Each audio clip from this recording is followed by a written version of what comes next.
Hello, I'm Terrence McNally, and welcome to another newly recorded episode of Free Forum, A World That Just Might Work. I'm going to be speaking today with ERICA CHENOWETH. She's co-host of the award-winning blog Political Violence at a Glance and co-author of Why Civil Resistance Works. And you can learn more at ericachenoweth.com. ERICA, E-R-I-C-A, Chenoweth, C-H-E-N-O-W-E-T-H, one word, ericachenoweth.com.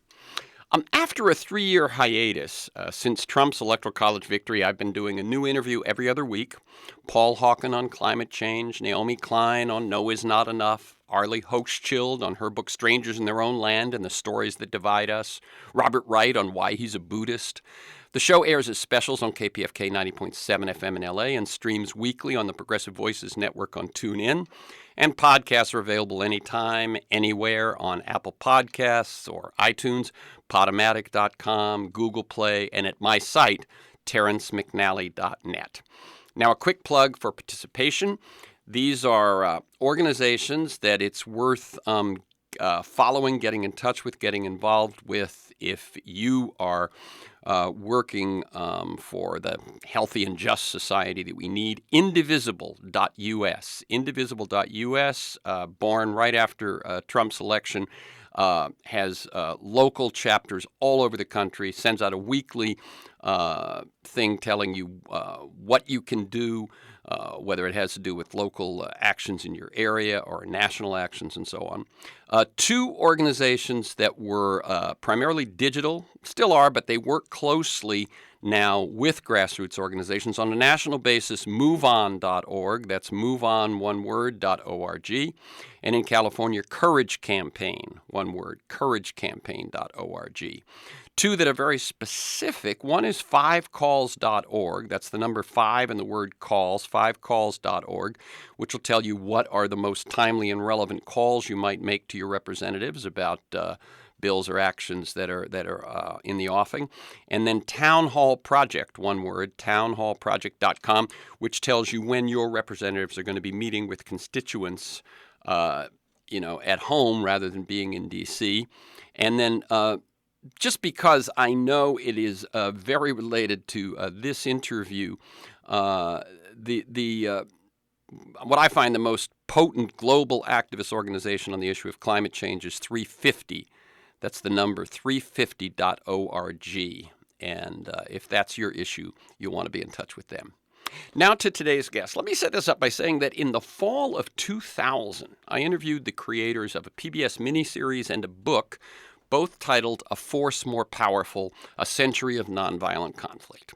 In that millennial year, we saw a lot of retrospectives on the 20th century featuring images of world wars, genocide, nuclear weapons, human destructiveness on a scale unprecedented in history. But A Force More Powerful highlighted an entirely different theme, that before, during, and after the Great Wars, there was a series of successful nonviolent conflicts about racial and social justice and self-determination. And they predicted that in a global information culture, such methods would become even more powerful. Now, their work was meaningful and inspirational, but it was also anecdotal. Now, nearly 20 years later, I'm joined today by ERICA CHENOWETH, who, working with Maria Stephan, set out to rigorously study the question of whether violent or nonviolent resistance was more likely to succeed. Over 2 years, they collected data on all violent and nonviolent campaigns from 1900 to 2006 that resulted in the overthrow of a government or in territorial liberation. They created a data set of 323 mass actions, and they analyzed nearly 160 variables. Their finding, in the aggregate, nonviolent civil resistance was far more effective in producing change.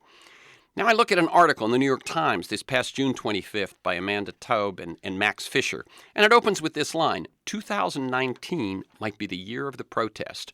And they cite examples in Prague, Hong Kong, Kazakhstan, and the UK. We can now add Puerto Rico. In April, the President of Algeria left office after protests, and the President of Sudan did the same a few days later. So what's going on? Why are nonviolent protests working? And what might that mean for us here in the U.S.? ERICA CHENOWETH is professor of public policy at Harvard Kennedy School and a Susan S. and Kenneth L. Wallach professor at the Radcliffe Institute for Advanced Study. Foreign Policy magazine ranked her among the top 100 global thinkers of 2013. She blogs at Rational Insurgent and co-hosts the award-winning blog Political Violence at a Glance. Along with Jeremy Pressman, she's founding co-director of the Crowd Counting Consortium that collects data on the size of political crowds protesting within the U.S. since the first Women's March of 2017. She's co-author of Civil Action and the Dynamics of Violence, the Oxford Handbook of Terrorism, and Why Civil Resistance Works, the Strategic Logic of Nonviolent Conflict. Welcome, ERICA Chenoweth, to Freeform, a world that just might work. Let me tell listeners we're recording this conversation Tuesday, July 23rd. Well, thank you very much. Thank you for having me. And I know when I listened to you being interviewed, you cited one of those folks I referred to, one of the authors of A Force More Powerful, Peter Ackerman, as someone that had informed your thinking. So that's nice that goes full circle. I like listeners to get a feel for the people behind the work and the ideas that we talk about on the show. So can you talk briefly about your path to the work that you find yourself doing today? And so that they get a sense for you, you feel free to go way back, mentors, turning points, moments of decision, that kind of thing. Sure. I think actually the fall of the Berlin Wall and the Eastern European revolutions in 1989 were probably some of the most formative events in my life, in my own political awakening and consciousness. I was a kid at the time. I was born in 1980, so I was just starting to watch the news and notice newspaper front pages and headlines and such. And then I can recall noticing that there were wars breaking out in southeastern Europe, the Balkans, and in many of the former Soviet republics. And a lot of the conflicts that caught my attention were those in which people were talking about children who had been the victims of violence. There was a girl named Zlata Filipowicz who'd written a diary during the siege of Sarajevo. And my mother had bought me the book at a bookstore, and I'd read it, and Zlata and I were exactly the same age. And so even as a kid growing up, I was really intrigued by and concerned by political violence and the ways that it affected people around the world, and so wanted to have some kind of career in which I could be involved with responses to violence. When I went to college, I figured the way that I could contribute was trying to potentially pursue a career in the military. And so I sort of tried out for Army ROTC. I took a couple of military science classes and went to some of the trainings and found that it wasn't for me, and that I actually took to more of the scientific side of things. But I was very interested in when and why political violence happens. And when I went to graduate school, I committed to studying terrorism, why terrorism happens in democratic countries so much, and I was really interested in trying to use statistical tools to explain and describe patterns of terrorism and its causes. And so by the time I was finishing my PhD, I was really fully entrenched in kind of security studies and the academic study of violence and how to contain it, prevent it, or reduce it. But it didn't really occur to me that that nonviolent action was a part of that story at all. The fields were very distinct from one another. Most people associated with nonviolence or nonviolent action were considered more normative theorists from how I could kind of access that information, and so it didn't really come through in the work that I was doing until I was kind of accidentally invited to a workshop that was put on by the International Center on Nonviolent Conflict, which Peter Ackerman and his family had financed. And there I met Peter and Jack Duvall and Maria Steffen, who was working there at the time. And, you know, they were talking about nonviolent action, their book, A Force More Powerful, and other examples from around the world where ordinary people had used mass collective nonviolent action to achieve really radical transformations in their societies. And I found myself really curious but skeptical about a few key questions. The first was, really whether there had actually been some kind of systematic comparison in the reasons why people use both nonviolent and violent resistance, and then whether they kind of occur in different types of countries or different types of regions of the world against different types of states. So, for example, one of my main reservations was that nonviolent resistance couldn't work if the opponent was very powerful, brutal, if they had closed off space for civil society, if they had, really sophisticated methods of repression that they were willing to use. I also didn't think that nonviolent resistance could achieve radical transformations. I thought it could only achieve incremental or reformist changes when it happened. And so these were some of the things that I kept kind of pondering and asking people about. And in the end of the workshop, Maria and I kind of sat down and came to some kind of a research design that would address all of my skepticism. So, basically, how would we design a study that addressed the key hypotheses I was sort of spelling out about the fact that nonviolent resistance might be less effective against authoritarians or for real radical goals. So that's really what motivated the research. And then in the end, as you mentioned, the research really supports people who are more guardedly optimistic about the promise of nonviolent action as a category or method of conflict. There are all kinds of different questions and caveats that come along with that, of course, but I was surprised by the results. And from there, Maria and I have both kind of dedicated much of our professional lives to continuing to study different aspects of nonviolent resistance, both occasionally together and in separate collaborations with others and solo projects too. So I think that that's, much of what I'm doing now is related to that initial kind of discovery that Maria and I came across in 2008, really, and then we wrote the book that came out in 2011. Yeah, and one of the things that I think people probably heard in that is that you liked the notion of nonviolent resistance, but you assumed that it was not as successful. And I gave a few statistics in the intro, how many conflicts you looked at and how many variables and so on. But can you take us through in a little more depth how you go about rigorously seeking a credible, meaningful, and maybe most important, useful conclusion when you undertake that comparison between nonviolent and violent? And I think one of the things that I was surprised by and you were surprised by was that no one had done it prior to you and Maria setting out to do it. Right. Yes. So, to the question of how do you even design a study that can credibly deal with this question, of course, there's lots of different kind of methodological inclinations that people have. But in my case, with my own toolkit at the time, what I was trying to do is come up with a design that would capture a really long-term study, so one that covered a significant period of world history, that also covered basically every country in the world, so every potential candidate for a place where people could wage some kind of struggle, armed or unarmed.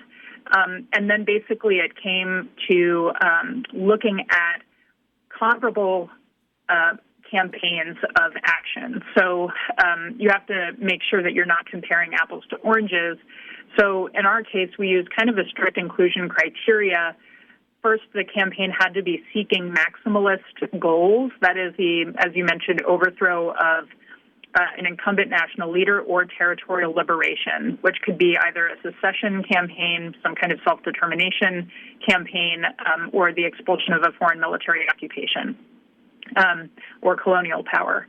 And then basically we excluded campaigns where people were asking for less than that.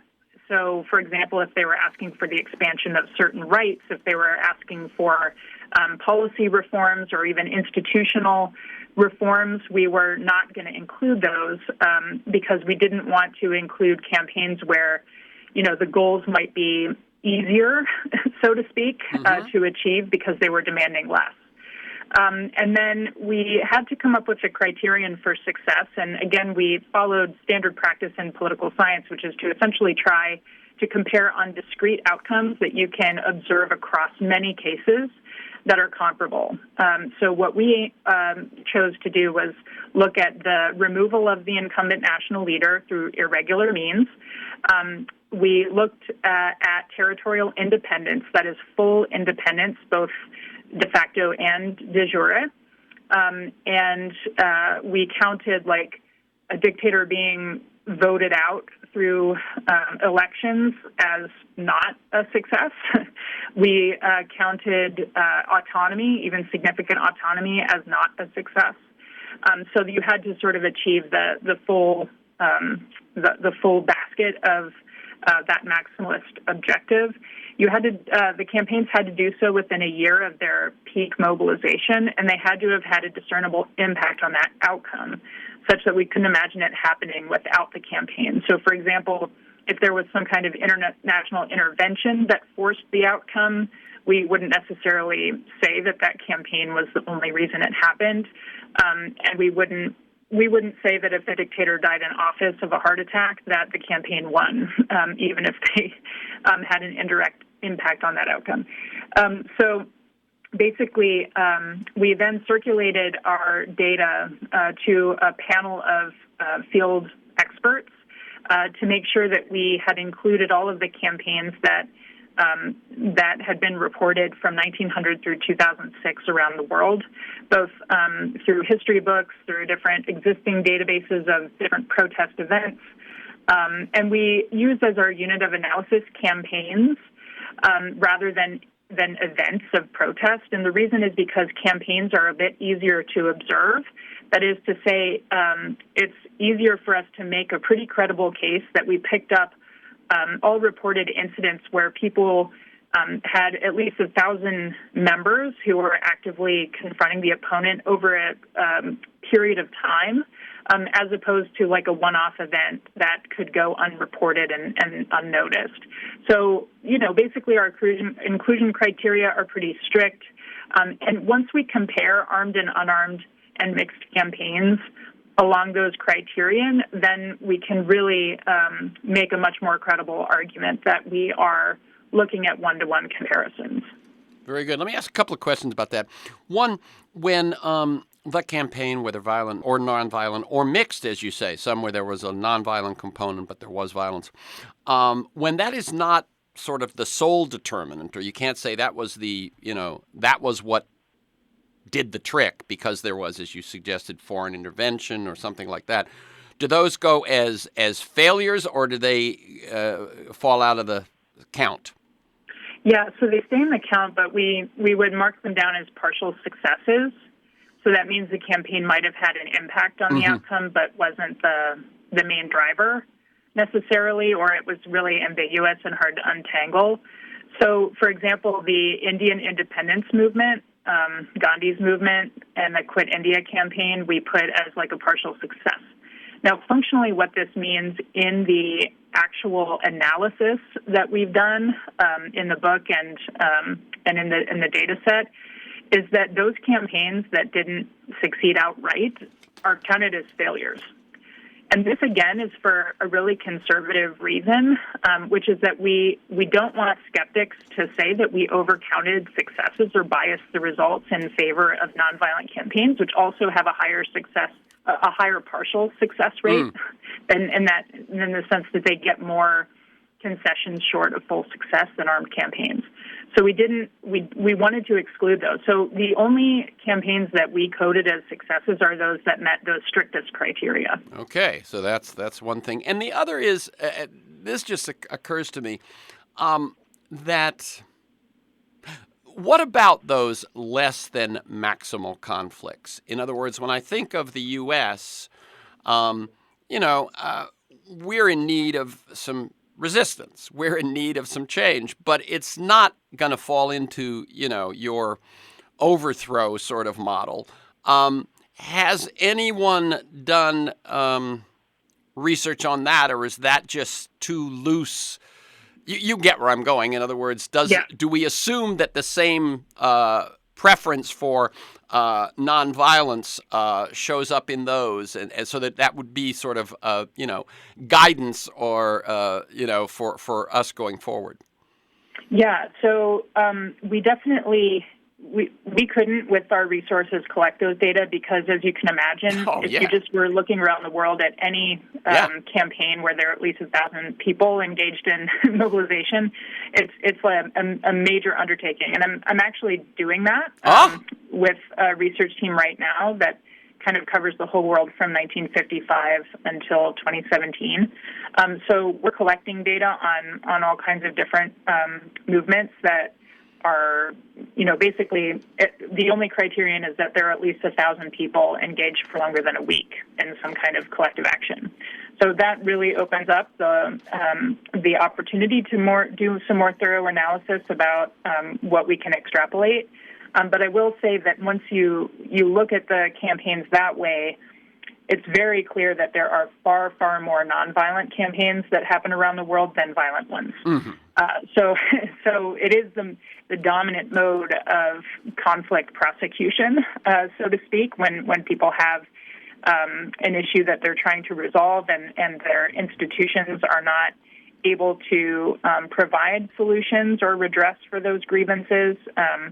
And we'll know, a lot more about more generalized findings, I hope, in the next few years. That's exciting. So that this, for anyone this is civil rights issues.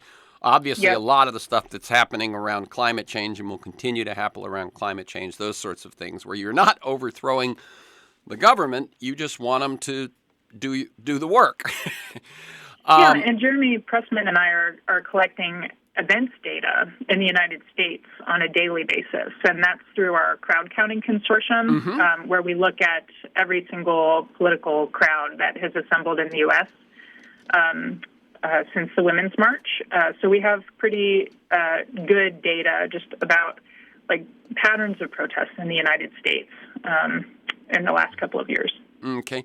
One thing I'd love you to do is cite some examples, and just from your work and so on. And so I'm gonna mention three of them. Then I'll ask you to talk about the role of nonviolent resistance in those. In 1986 in the Philippines, the end of the Marcos regime. In 2003, the ouster of Edward Shevardnadze in Georgia. And then the one that I mentioned in the intro earlier this year, the presidents of both the Sudan and Algeria announcing they would step aside. Just give us a little feel for what the resistance was and how it worked. Sure. So in the Philippines, there was about a 3-year-long campaign that was really a pro-democracy movement, the sort of iconic people power movement of the Philippines. And Ferdinand Marcos, who's the president of the Philippines at the time, was backed by the United States. And there were significant conflicts that had been ongoing in the Philippines over the previous several decades. And, in the end, there was kind of a political crisis that erupted. There was a kind of bloodless coup. And the protesters had both protested on behalf of the military stepping in and then protested to protect the military once they had tried to step in to remove him. A couple of the things that are notable about the people power movement is the role of women and religious communities. In particular, the Catholic Church was pretty important in mobilizing a kind of moral argument, both for greater freedoms and for the protection of civilians and unarmed protesters at the time. And so in the end, not only did the people power movement assemble huge mass, it is just, hundreds of thousands of people at key moments of the mobilization, but they were able to do it in a way that prevented some mass atrocities from actually taking place. There's one anecdote where there was an order for apparently the Air Force or some kind of special forces to fly above demonstrators and attack them from the skies. And some of the nuns that were associated with the Catholic Church in Manila arranged themselves into a cross in the streets so that when the planes or helicopters were flying overhead, they looked down and they saw the crucifix. So it apparently prevented some of them from engaging in the violence. And in the end, I think it's one of those iconic cases because it shows how civil resistance works. It doesn't necessarily work because it melts the heart of the dictator, right, per se, but it works because or when it works because there were huge numbers of people that figured out a way to elicit shifts in the loyalties of the pillars that support the dictator. In this case, security forces and even kind of erstwhile loyal security forces, and that those defections are key in really dislocating the opponent from its pillars of support. So, of course, this all happened in the context of a contested election outcome and a political assassination, which points to another thing that's really interesting about many different civil resistance campaigns and kind of semi-authoritarian regimes. They often will happen in the context of elections that raise questions about the fairness of the process and the dignity of people who are casting their votes in good faith only to have them stolen or manipulated. And so there's something about elections that seem to galvanize and catalyze movements, even in pretty repressive places, that makes those kind of key moments of collective action. So in the Georgian case, this was another case where there was really kind of a very large-scale uprising against Shevardnadze that was ultimately successful. Based on the cases you've studied, what are the key elements that are necessary for a successful nonviolent campaign? And my other question, as you begin to answer that, is the data study where you set, here's what defines an uprising, here's what defines success, and so on. It seems to me once you get into the explanations, you're not in quite as definite and clear a territory. How do you come up with those explanations, and then what are they? Yeah. So basically, I guess I can sort of summarize what I see as the four things that seem to be associated with successful nonviolent campaigns. And these are factors that we did collect and code for each of the different campaigns in the initial data set. So the first is the numbers.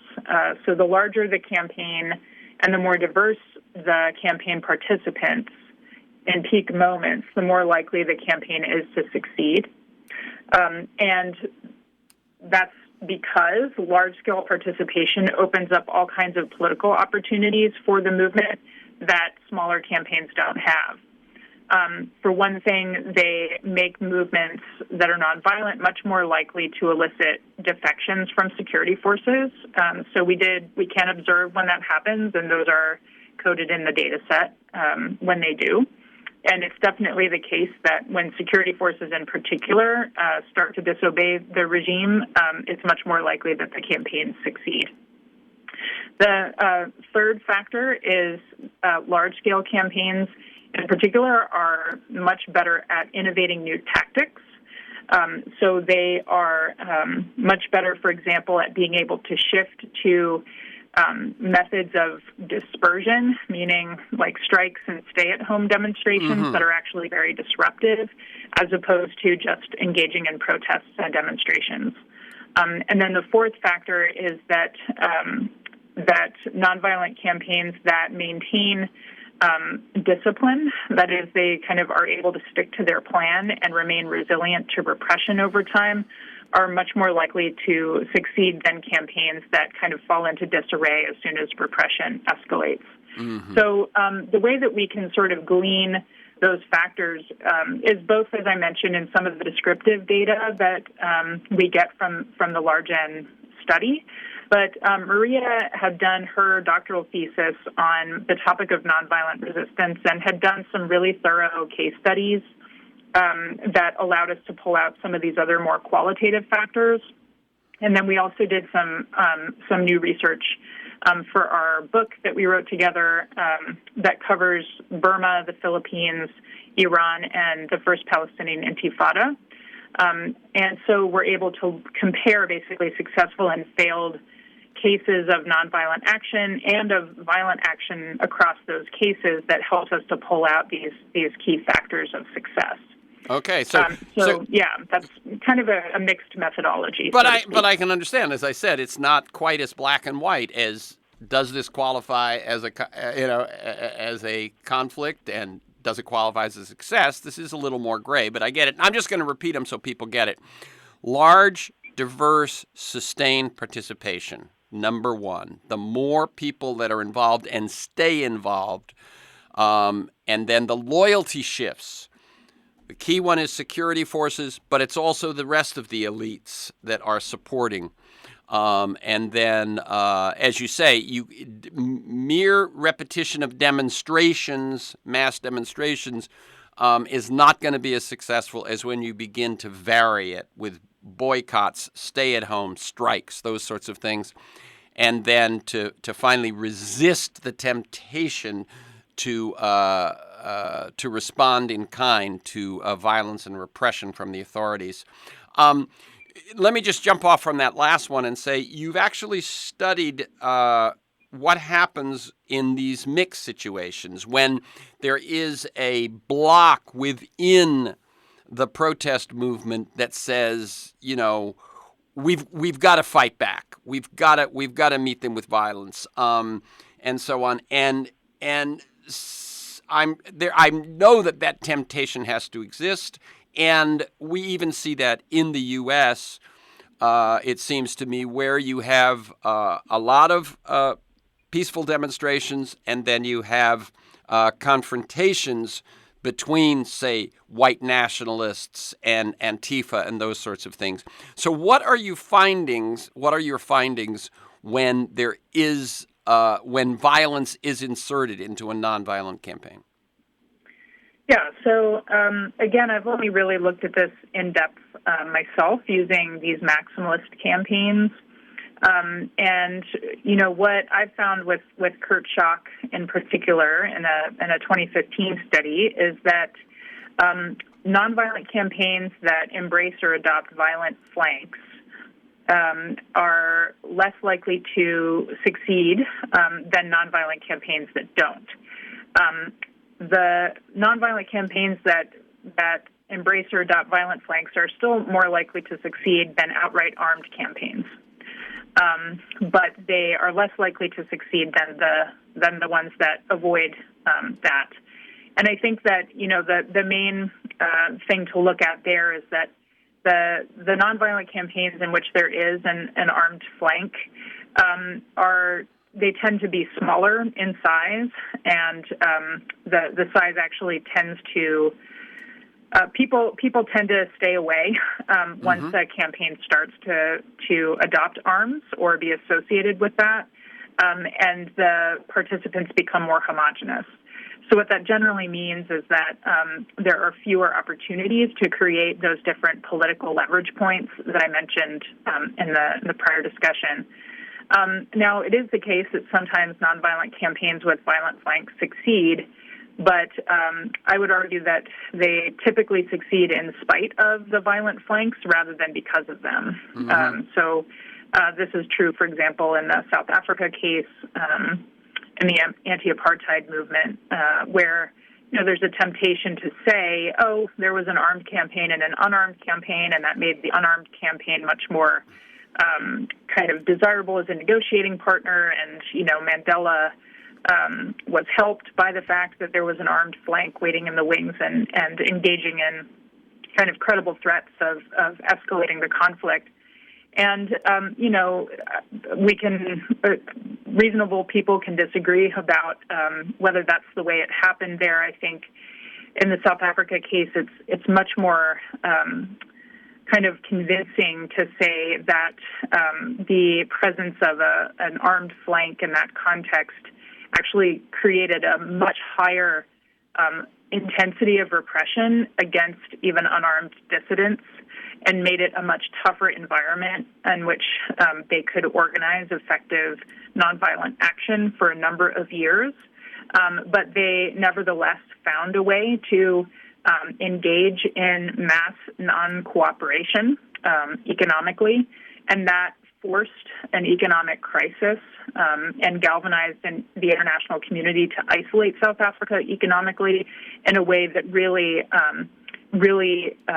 created the opportunity for a negotiated outcome to that conflict that ended legal apartheid. And yes, there is still a lot of room to go in terms of racial discrimination and all kinds of structural violence that remain in that case, but there's no evidence to suggest that an armed campaign would have set the country on a smoother path than the nonviolent one. Right. One of the things I've heard you say is that when the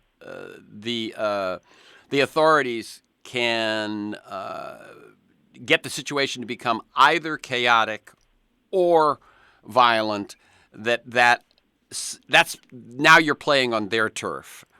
And exactly. and that works for them. One of the things that you've said, which I think people will understand, is that as soon as that begins to happen, then the accusation that the uprising is terrorist or communist or anarchist or whatever, that they are the enemies of the people and as well as the state, becomes a much easier case to make. And one thing you have researched, or someone has researched, but I read it in your notes, is that among Americans that have been polled, I believe that when there's violence involved, people have said, I'm much less likely to get involved.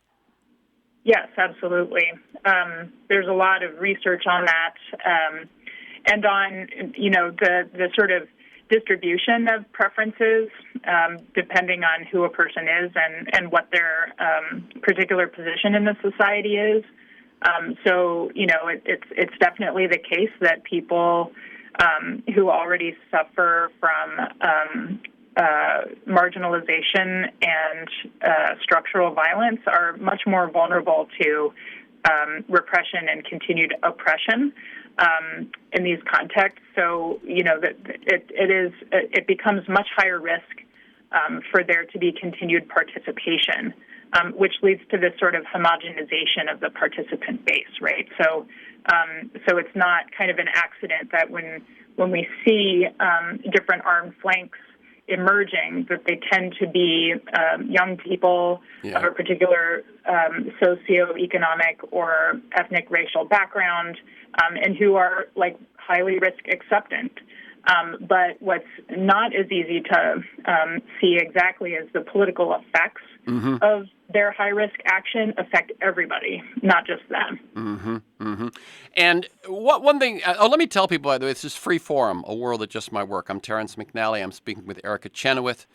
She's a professor at Harvard's Kennedy School. She's co-host of the podcast Political Violence at a Glance and co-author of Why Civil Resistance Works. And you can learn more at her website, ERICA Chenoweth, CHENOWETH, ERICAChenoweth1word.com. One thing is that you actually come up with a number that says when sustained participation reaches this percent of the population, you have never seen an uprising fail. Could you tell us what that number is and what that would mean, what that number translates into in American society? Sure. So in some further research I was doing on the NAVCO data, before a workshop of activists, I was curious about the question of how many people it takes, essentially, to sort of guarantee success. And in the original data set, it looks like 3.5% of the population is that kind of magic number or threshold above which no campaigns had failed to achieve their goals. In the United States, that's about probably 11.5 million people, we think, at this point. So it sounds like a small number, but it's actually a pretty significant absolute number of people who would participate. Okay. Let me shift, if I may, to some things that I've heard you talk about well, there was a particular talk that I listened to in preparation in which you suggested that there were some trends that were moving in the wrong direction. And one of them was, I found that you found that conflict in a society is likely when, and let me see if I'm saying this right, when inequality plus race plus demographic shifts can lead to conflict. You understand where I'm going there. Can you explain that? Because I think that is really fascinating in terms of both what it means elsewhere, but what it means in terms of what's going on right now in the U.S. Sure. And I should say, really quickly with regard to the 3.5% rule. Oh. I should say really quickly that that covers that data from 1900 to 2006 and those maximalist campaigns, but we don't actually know whether it applies outside that context or to non-maximalist campaigns. Right. Oh, and that question that I had asked you, what would that mean in the U.S.? And what that would mean is 11 or 11.5 million people would have to be involved, right? In a sustained way. And for context or comparison, that the largest, according to your research, the largest single demonstration in the U.S. was the original Women's March in 2017 that you counted at between 4 and 5.5 million. So if you look at 5.5, that top number, it would have to be twice that on a sustained basis to hit that 3.5%. Exactly. Yeah. So this trouble equation that I was mentioning, or this trouble brew that I was mentioning, that had been learned by some other folks, but I just found it so fascinating. This thing of inequality plus race plus demographic shifts. Yeah, so this is a finding from a few political scientists named Lars-Erik Sederman, Christian Gleditsch, and Harvard Bohaug.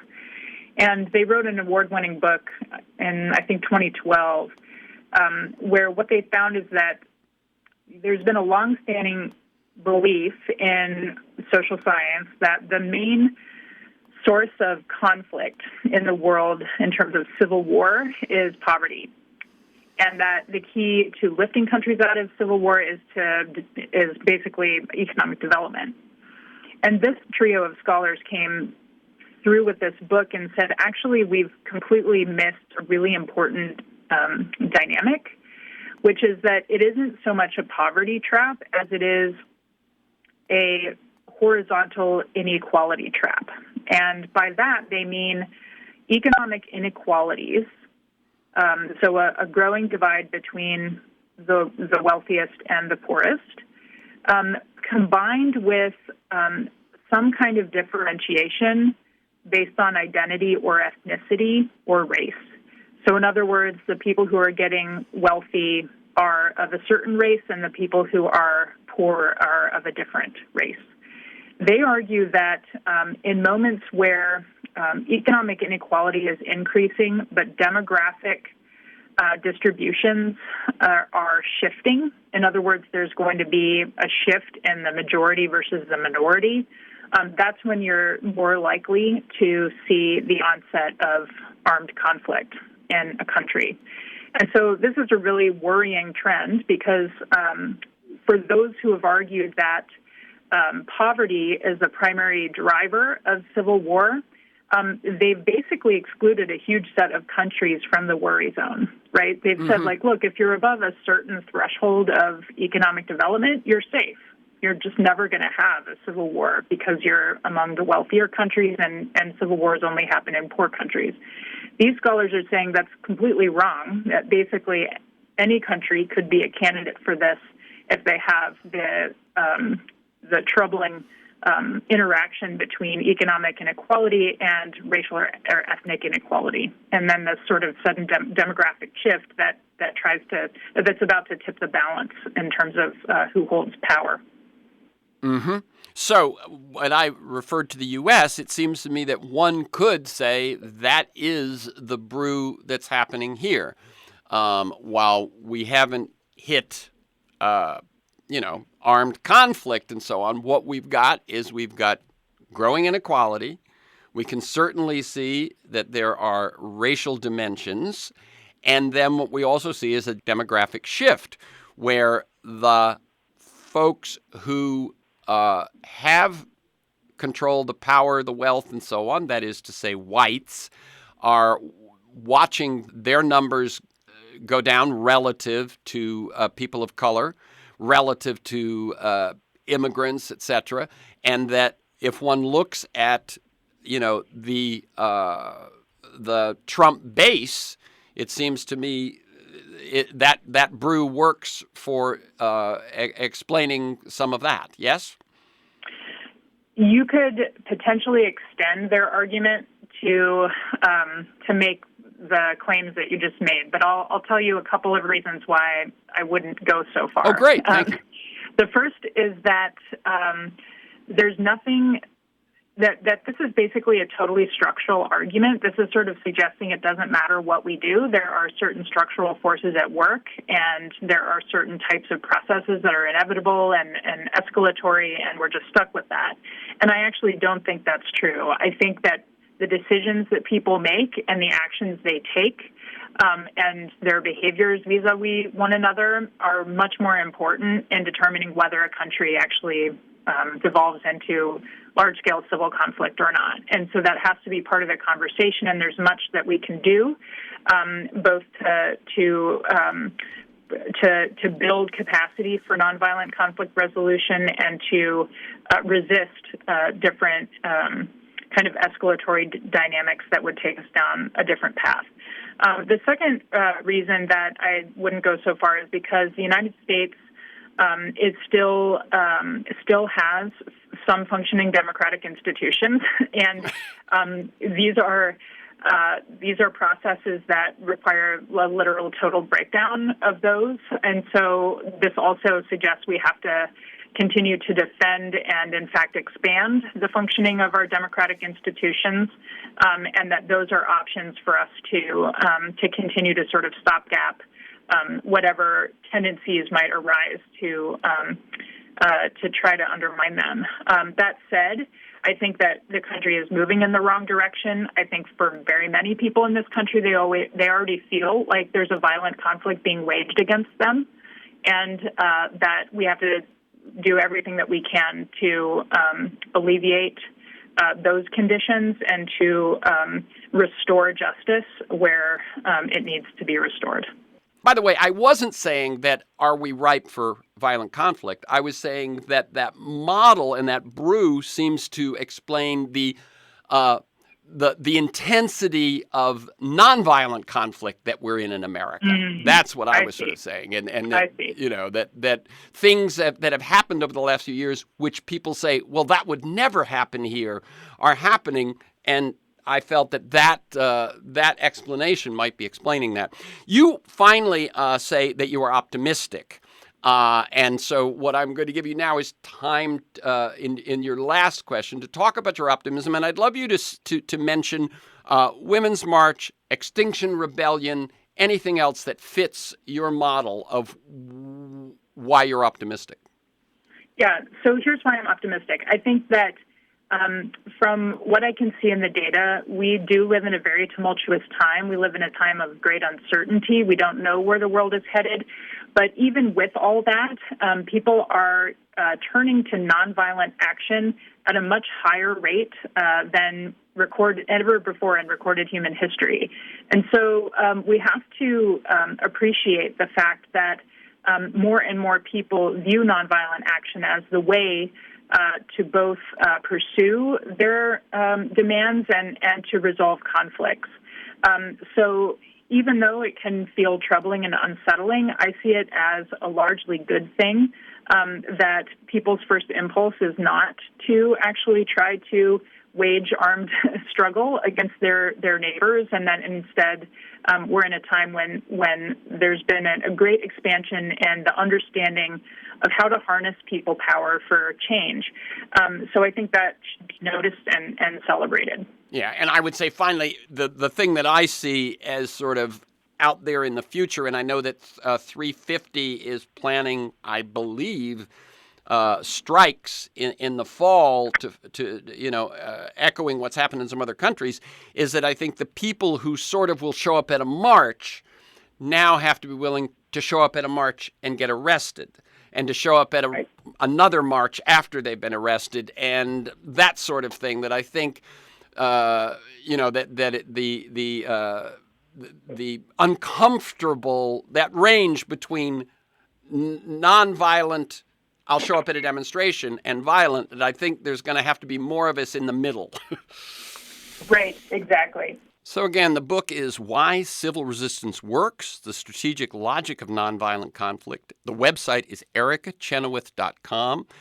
That's ERICA, ERICA, Chenoweth, CHENOWETH.com, ERICACHENOWETH.com.